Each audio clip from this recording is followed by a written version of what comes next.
Hi everyone, welcome to part 3. Okay, Nikolic has just played f6, and one of the drawbacks of this move is that it leaves the e6 bishop undefended, meaning that black can't meet a move such as rook e1, which is what Carlsen played now, by castling long and continuing his plan of nestling his king in here on the queen side, because of course the bishop is simply dropping.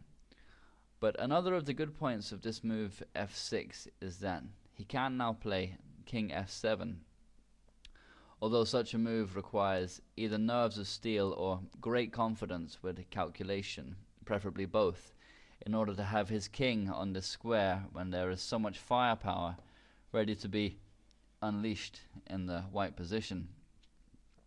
Nikolic, of course, was playing a 14-year-old who wasn't, hugely famous at the time and may therefore have underestimated his talent. And Carlsen continued with b5, and his idea with b4, b5 is now proved to be more effective than it could have been if Nikolic chose to play differently. This move unmasks the superbly posted bishop on the a3 to f8 diagonal, which was Carlsen's main compensatory idea when he sacked the pawn in the opening.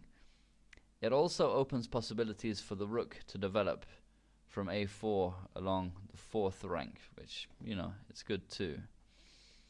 For now though, white remains slightly worse looking at the position with cold objectivity. After b5, Nikolic continued with knight a5, presumably aiming for a later knight c4, which is a nice outpost square for the knight. And sometimes in chess we feel that we must always press forwards. Of course, this is not always true. It was more prudent to play knight d8 and try and consolidate the position, remain the extra pawn up, and get the rest of the pieces into the game more slowly and put up with the pressure as best as possible. And as before in this position, black is slightly better no matter how white continues. There's nothing forced in the position through which white can claim any advantage. So, after knight a5, Carlsen played queen d1, bringing the queen back to the square that it started on. And of course there are some very strong ideas at work here, and it's an excellent move, the reasons for which you'll see shortly. White now has a very strong position, all thanks to black's one weak move with knight a5. And one of the great skills that's necessary to win in chess is the ability to capitalize on your opponent's mistakes, because one of the interesting things about the game is that you can't lose unless you make a mistake, and similarly you can't win unless your opponent makes a mistake, and noticing these mistakes therefore is vital.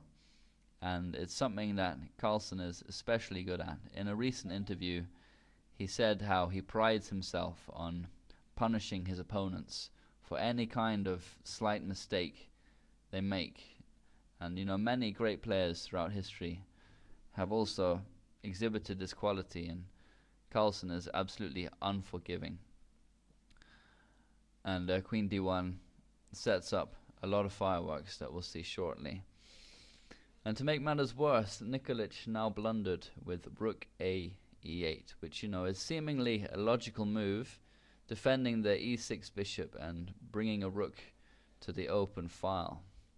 In truth, black's position was virtually undefendable at this point. If you want to try and find the superb move that Carlsen played here, the only move to gain a huge advantage, then please stop the video now.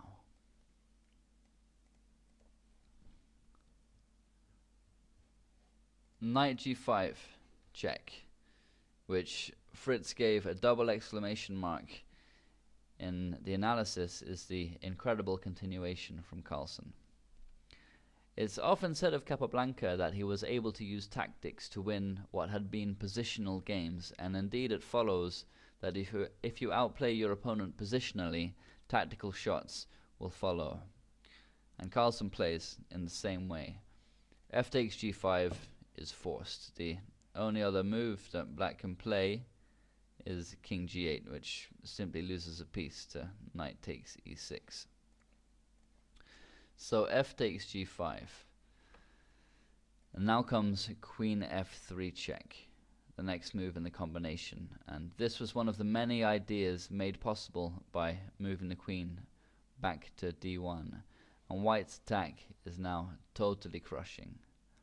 Black's response is forced with king g8,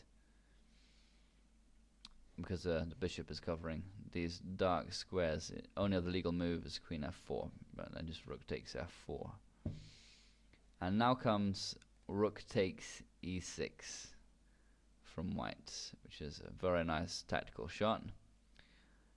It's going to regain the piece with a completely winning game. And Nikolic actually resigned at this point on the 22nd move only, making the game a miniature.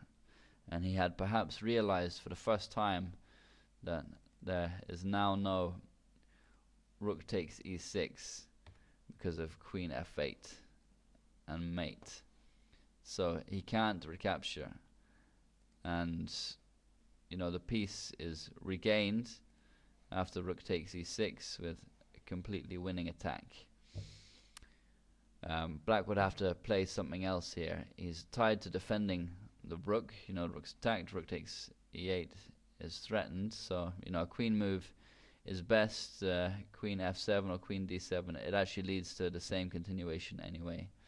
So let's say queen f7. But now comes rook takes e8 check, queen takes e8, and because the bishop is gone from e6, this d5 pawn, which was weakened in the opening, is now fatally weak. So queen takes d5 check. And the weakness of the isolated queen's pawn is exploited in decisive style here. And white finally gets back the sacrificed pawn, and he's going into a winning endgame due to a nasty sting in the tail of the combination. Queen f7 is forced, and after queen takes f7, king takes f7 comes the soul-destroying bishop b4. And black is unable to either further defend this knight or move it to a safe square. And so he's dropping a piece, and this again refutes the knight a5 move itself, although Nikolic could hardly be blamed for not seeing this far ahead.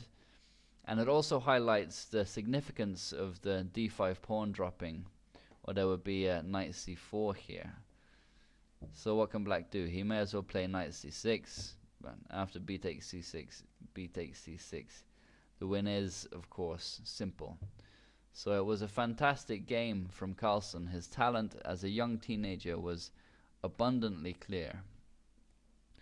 We can have a quick replay with the threatened squares on, and we can watch it from Nikolic's point of view, just to see what it's like to face Carlsen,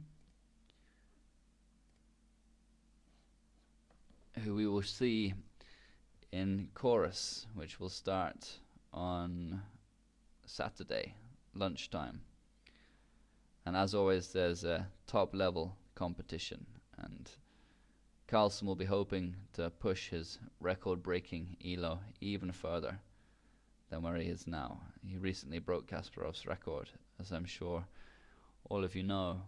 So history is taking place. And yeah, this was a very nice game. Bishop a3 move is excellent purely because it traps the king in the center. It's played in one move, bishop a3, and it doesn't move from this square for the rest of the game. It's a very nice, accurate play from Carlsen, and undeveloping the queen back to d1 decisively. And now this attack is just totally crushing. Rook takes e6, and there's the final position. So as I said, a very nice game from Carlsen. I hope you enjoyed it. Please leave any comments or thoughts. Thanks very much.